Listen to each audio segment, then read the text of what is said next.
Hello students of 9th standard, we have started the lesson that is nothing but lesson number 7, energy flow in an ecosystem. This is the section B lesson we have started. In that we have seen the food chains, then again food webs we have seen. We have seen the trophic levels, that is nothing but trophic level first, trophic level second, trophic level third we have seen. In that we have seen the producers.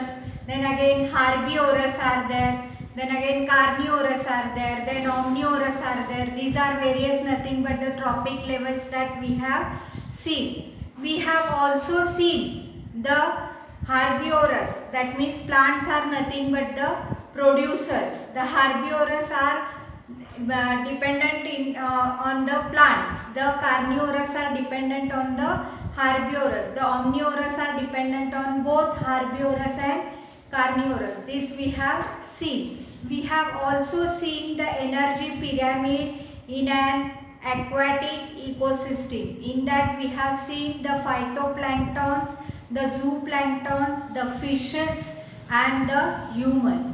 How they are having the energy from 10,000 kilocalories to 10 kilocalories. That is of humans.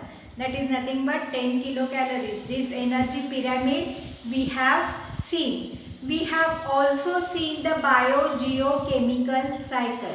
In the biogeochemical cycle, so what is biogeochemical cycle? Biogeochemical cycle means biological, geological, chemical cycle. This cycle is very important in case of you can say our environment, because it contains two types of cycles. They are nothing but the gaseous cycle and sedimentary cycle. Now gaseous cycle is nothing but an accumulation of the gases. We know that. Here the gases like you can say oxygen, carbon dioxide, nitrogen, carbon is most important. Then sedimentary cycle. Sedimentary cycle is nothing but you can say sedimentation in the rocks, or you can say here it is a most important cycle. Both the cycles are very most important. The gaseous cycle is most you can say speedier than that of the sedimentary cycle. This we have learned. Then comes the carbon cycle. In the carbon cycle what we have studied, that the plants absorb the carbon dioxide and in return they give us oxygen. How is that? Here again the human beings respire oxygen and give out carbon dioxide. Again this carbon dioxide is settled into the you can say atmosphere and it is taken by the plants. This way we have learned. Now the next cycle we are going to study, that is nothing but the oxygen cycle. This oxygen cycle is a very important cycle in our life. Why it is so? See here. Oxygen forms 21% of the atmosphere. Means what? Actually the atmosphere is made up of 21% of the oxygen, or you can say 21% of oxygen is present, or atmosphere, the part of the atmosphere, 21% of the part is made up of an oxygen. Now it is also present in the hydrosphere. Hydrosphere means what? The sphere which contains water. Then lithosphere, the sphere which contains land. It is present in both hydrosphere and also in lithosphere. Circulation and recycling of the oxygen. Now what is done here? Circulation and recycling of the oxygen within the biosphere is called as a oxygen cycle. So how you can refer the oxygen cycle? Oxygen cycle is nothing but a circulation, or you can say recycling of the oxygen within the biosphere. Within the biosphere means what here? Always this oxygen is circulated and you can say recycled, and it is used again and again. Therefore we call it as a oxygen cycle. This cycle too includes both the, you can say, biotic and abiotic components. Here both the biotic and abiotic components are used. Oxygen is continuously produced as well as it is made up in the, you can say, atmosphere.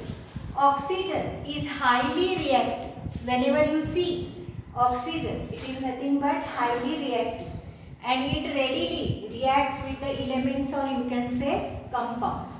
As oxygen is found in a various forms, like you can say molecular oxygen, that is nothing but O2, water, that is H2O, carbon dioxide that is CO2, inorganic compounds, or you can say oxygen cycle of the biosphere, or extremely complex. These all are nothing but the, whenever you see oxygen, it is found in a various form. It may be into the form of a water, it may be into the form of an oxygen, it may be into the form of a carbon dioxide or any inorganic compounds. The oxygen cycle of the biosphere is extremely complex. So oxygen is released in the process of photosynthesis also. Oxygen is released in the process of photosynthesis also. So what is photosynthesis process? Photosynthesis process you see in case of only plants, and in other organisms you can't see the photosynthesis process. That means all plants show the photosynthesis process. What they do actually? They take the carbon dioxide from the atmosphere, then again water from the soil, in presence of sunlight and in presence of chlorophyll. They prepare their food. That means here the light energy is converted into chemical form. That is nothing but the photosynthesis. So in photosynthesis what happens? Carbon dioxide is consumed and O2, or you can say oxygen, is given out. Whereas it is used up in the processes like respiration. So what we say, that oxygen, carbon dioxide is taken by the plants and oxygen is given by the plants. This oxygen is respired by the human beings, or you can say it is combustion is done. In presence of oxygen there is a burning, decomposition is there, corrosion is there, or rusting is there. Any metals, if they are kept in, you can say, in presence of oxygen, or they come in contact with oxygen, they may corrode or they may rust. Microbes also do the respiration. Those microbes who do the respiration are called as the aerobes, and who do not do the respiration in presence of oxygen are called as the anaerobes. Next is nothing but the nitrogen cycle. So this cycle is also very important. What does this cycle tells us? See here, nitrogen forms 78%, that is the maximum portion of the atmosphere. That means in atmosphere 78% is formed of the nitrogen. It is necessary for maintenance of the cycle of the nature. Why this cycle is a very important cycle? Because on this cycle the various types of the cycles are dependent. That means this cycle is necessary for maintenance of the cycle of the nature. That means nature cycle is maintained by the nitrogen cycle. The circulation, as we know, the circulation and recycling of the nitrogen gas into the form of a different compounds through various biotic and abiotic processes in the nature is called as a nitrogen cycle. What this point tells us? This point tells us that there is a, you can say, circulation, or you can say recycling of the nitrogen gas. Where it is present? It is present in an atmosphere. So what does it do? It do the different compounds through, you can say, various biotic and abiotic processes. There is a recycling or you can say the circulation of the nitrogen gas with help of the another biotic, or you can say abiotic process, and this is called as the nitrogen gas. All organisms, whenever you see that in the surrounding there are various types of organisms, they are leading their life. Now these organisms participate in a nitrogen cycle. That means they too take part into the nitrogen cycle. It is an important component of, you can say, proteins and nucleic acid. It is also, nitrogen is one of the important, you can say, part of the proteins and also nucleic acid. As compared to other elements, it is in the inactive form and it does not easily combine with the other elements.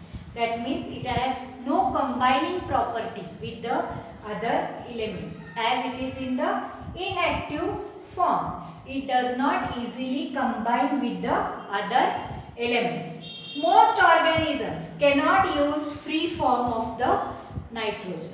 Most of the organisms cannot use this free form of a nitrogen. There are some processes in the, you can say, nitrogen cycle. Which are they? See here. Nitrogen fixation, ammonification, nitrification and denitrification. These are nothing but 4 types of processes which are present in the nitrogen cycle.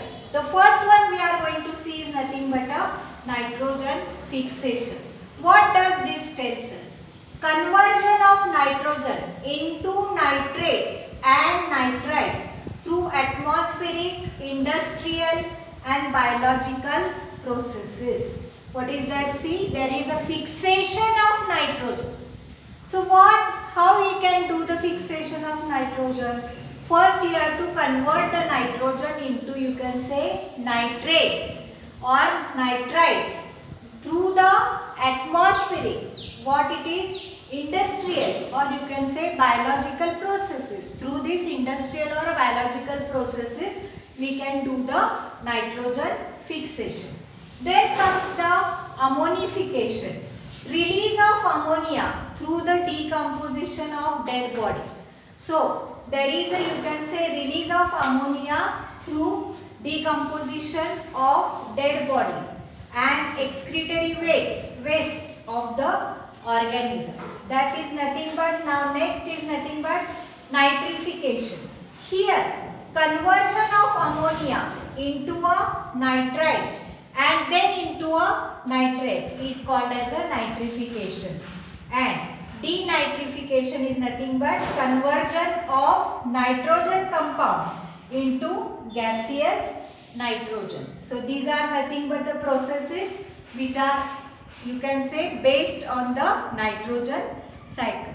In today's lecture we have seen about the carbon cycle, the oxygen cycle and nitrogen cycle.